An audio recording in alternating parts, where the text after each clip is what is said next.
Alors maintenant, nous allons ouvrir le débat. Donc je vous propose de prendre les questions, 2 ou 3, et d'y répondre.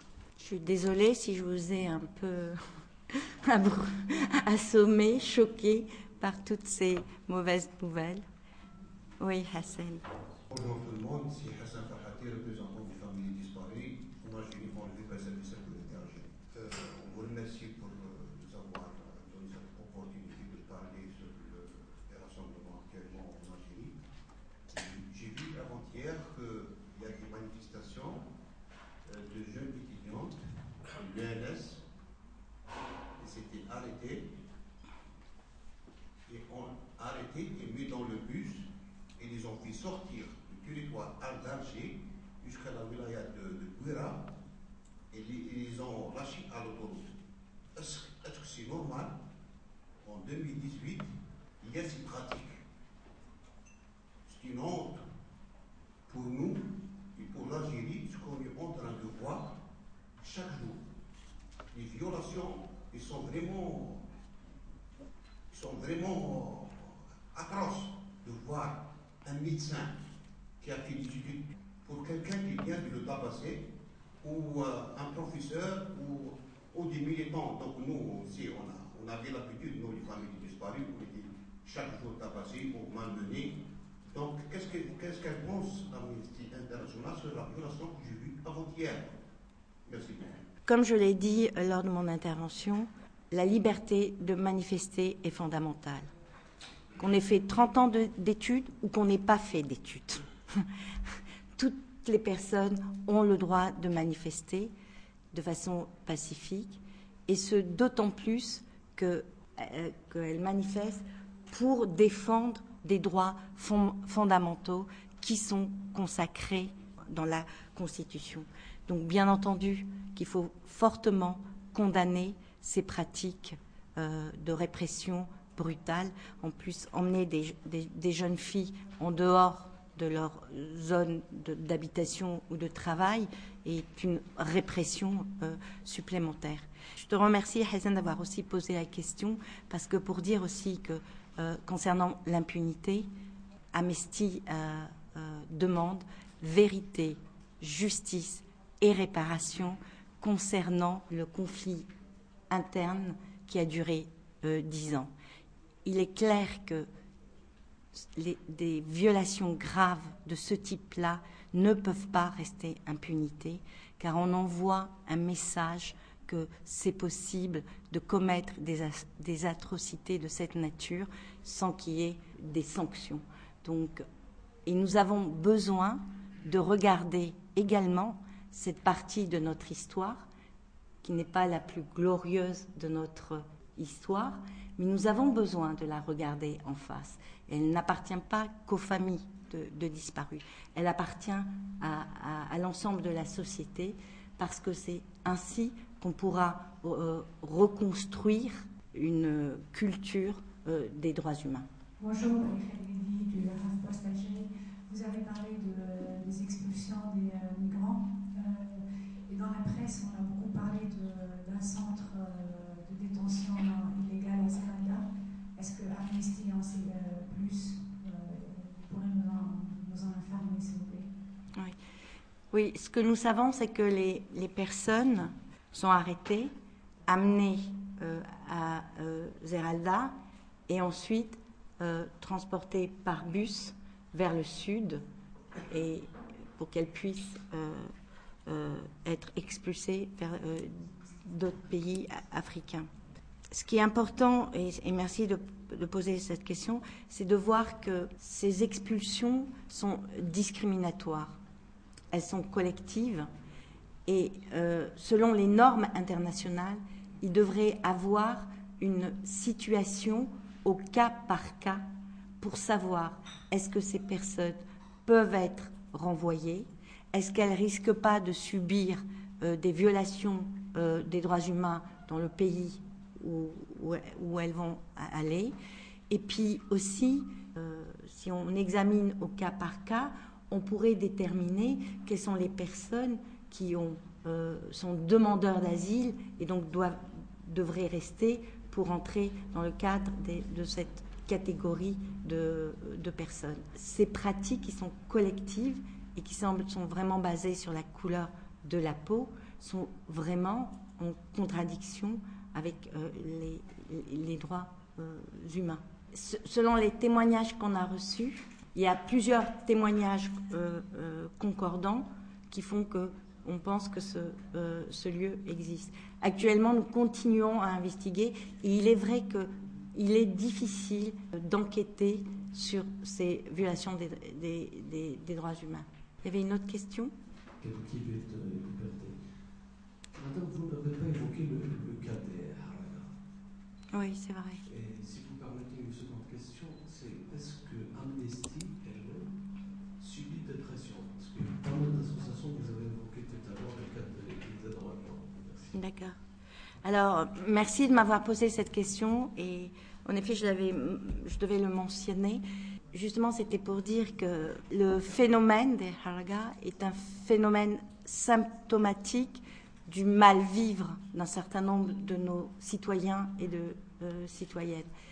Il est symptomatique parce qu'il ne concerne pas simplement des personnes qui n'ont pas de travail, dont les conditions économiques sont très dures et donc qui prennent des bateaux au risque de mourir. Et on a vu ces dernières semaines comment on a retrouvé des corps à Mostaganem. Il touche également des personnes de classe moyenne et donc et on voit bien que ça révèle que les Algériens et les Algériennes n'ont pas encore le sentiment de pouvoir bénéficier des droits fondamentaux. Elles n'ont pas également le sentiment que s'il y a eu violation des droits, de leurs droits fondamentaux, elles puissent avoir recours par différents biais, que ce soit de la justice ou des recours administratifs, pour que justice soit faite. Donc ce sentiment d'insécurité crée ce malaise qui fait que les gens partent et au péril de leur vie. Et il est d'autant plus choquant que l'Algérie est un pays riche. Nous sommes riches par nos ressources naturelles, nous sommes riches par nos plaines, nous sommes riches par la richesse humaine.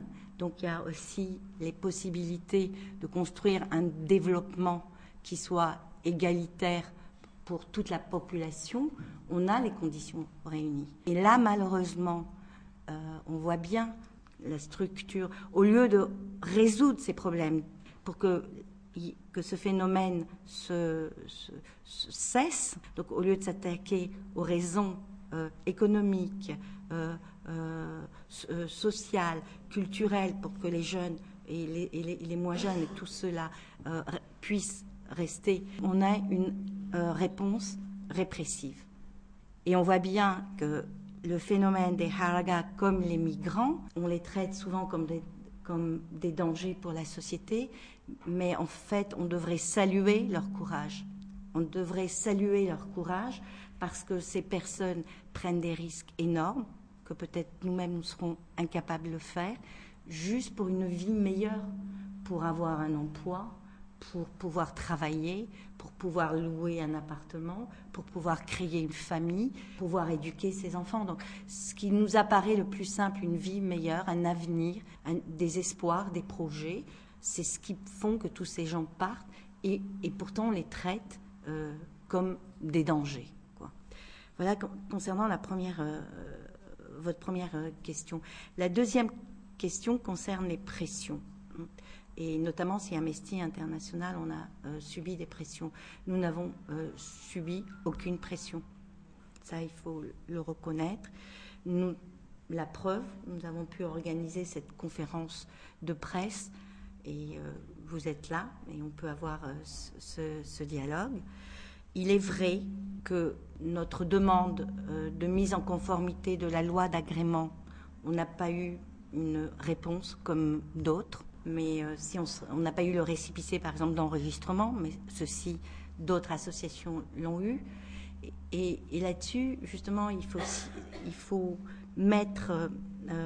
souligner l'absence de transparence et de communication des autorités, et qui crée une opacité de ce qu'elles font et qui crée de la méfiance par rapport à ce qui se passe. Et ça, c'est important que les autorités comprennent qu'elles devraient avoir un dialogue avec la société civile, qu'on peut très bien ne pas être d'accord sur un certain nombre de points, parce que chacun a des responsabilités différentes, mais que sur certains points, on peut travailler ensemble. Et on peut travailler ensemble pour le bénéfice de la population. Peut-être juste pour ajouter un dernier point, et quand je disais il y a des questions sur lesquelles on n'est pas d'accord et il y a des questions sur lesquelles on peut travailler ensemble, je pense que les autorités algériennes ont un passif avec Amnesty International concernant la période du conflit interne en Algérie, justement concernant l'impunité et nos demandes de vérité, justice et réparation. Mais nous sommes tout à fait, je veux dire, on peut très bien aussi construire une relation de coopération dans d'autres domaines avec l'Algérie, en constatant que sur ce point-là, nous avons un désaccord et qui ne peut pas se résoudre. Nous avons des positions que nous défendons, elles ont des positions qu'elles défendent. Mais sur d'autres questions, on pourrait très bien avancer sur la promotion des droits humains, sur justement les questions de citoyenneté. Et il est important de préparer l'avenir, que les jeunes puissent bénéficier de formations, puissent bénéficier d'activités concernant les droits humains. On peut très bien travailler avec les autorités, car elles ont fait des progrès sur les violences sexuelles à l'encontre des femmes. Et là également, nous ne partageons pas tout, mais sur un grand nombre de problèmes, il y a eu des avancées que nous avons saluées et nous sommes prêts aussi à y apporter notre contribution. Nous pouvons également travailler ensemble sur la question de la peine de mort. L'Algérie joue un rôle moteur au niveau international concernant le moratoire. Et nous ne pouvons que nous satisfaire de cette position et qui est unique dans la région. Mais nous, sur cette question-là, nous demandons que l'Algérie soit le premier État de la région à abolir la peine de mort. Tout ça pour vous dire, je crois qu'aussi, ce qui est peut-être une tradition de notre histoire, c'est que les autorités algériennes, le gouvernement algérien, a encore de la méfiance à travailler avec d'autres qui n'ont pas tout à fait les mêmes positions, a de la difficulté à comprendre qu'on puisse critiquer ses politiques sur certains points. Nous sommes encore trop peut-être frileux de la souveraineté, de cette volonté de se fermer sur nous-mêmes. Il est grand temps pour l'Algérie, comme d'autres pays, de s'ouvrir au monde, d'accepter que les rapporteurs spéciaux puissent rendre visite plus régulièrement en Algérie, d'accepter que des organisations internationales puissent venir, chacune dans leur domaine, mener leur travail. Et il est grand temps aussi qu'elles acceptent que les associations algériennes ont acquis un degré de maturité et des compétences qu'il faut utiliser au maximum et surtout dans cette période d'austérité. Et que ces associations, avec peu de moyens, ont déjà prouvé qu'elles pouvaient faire de grandes choses. السلام عليكم. نجد زوين راديو فوا دي فام. وزارة التضامن مؤخرا أطلقت قاعدة بيانات خاصة بضحايا النساء المعنفات. كيف ستساهم منظمة العشق الدولية في إجراء هذه القاعدة؟ Désolée, je ne suis pas en capacité de répondre en langue arabe, mais pour nous, c'est une avancée, parce qu'il est clair que la collecte de données concernant les violences à l'encontre des femmes est une condition importante pour pouvoir y donner des réponses les plus adéquates. Il est important d'avoir des données pour savoir quel type de violences, où elles sont menées, pour pouvoir mener des campagnes de sensibilisation concernant les violences sexuelles. Donc c'est très positif, c'est un pas en avant. Et là, je saisis cette occasion aussi pour remercier aussi et montrer le travail considérable que font les associations des droits de femmes dans ce domaine. Et là également, vous avez lu dans les journaux les interventions peut-être de Soumia Salhi et cette campagne justement de sensibilisation concernant les violences sexuelles, parce que, et c'est vrai, nous avons avancé sur le point législatif, mais le combat également à mener est le combat au niveau des idées. Donc il y a aussi à faire bouger la société. Et pour faire bouger la société, il nous faut des campagnes de sensibilisation et celles-ci seront d'autant plus pertinentes qu'on aura des données les plus proches de la réalité des violences sexuelles. Bonjour madame, donc Kerima Jota, journaliste Média TV. S'il vous plaît madame, est-ce que vous avez reçu des rapports concernant la pression pratiquée sur les enseignants ou plus spécialement les syndicalistes et les médecins? Non, on n'a pas reçu de témoignages ou on n'a pas eu d'informations sur ces questions-là. Pour être très franche, nous n'avons pas documenté ces deux questions importantes concernant les revendications, parce que ça ne rentre pas dans notre mission. Mais par contre, ce qui est, et c'est important de le dire, hein, ce que nous notons, c'est les libertés fondamentales. Toute personne, tout corps professionnel a le droit de défendre ses libertés, tant au niveau du travail que les libertés d'opinion. Est-ce qu'il y a encore des questions où on peut arrêter là? Et comme l'a dit Ibrahim, je suis à votre disposition pour des interviews. Et je crois qu'il y a une pause café qui est il y a une pause café qui est prévue pour vous remonter le moral. Mais avant de partir, franchement, il faut continuer à se battre. Tous ensemble, il faut continuer à se battre. Merci beaucoup.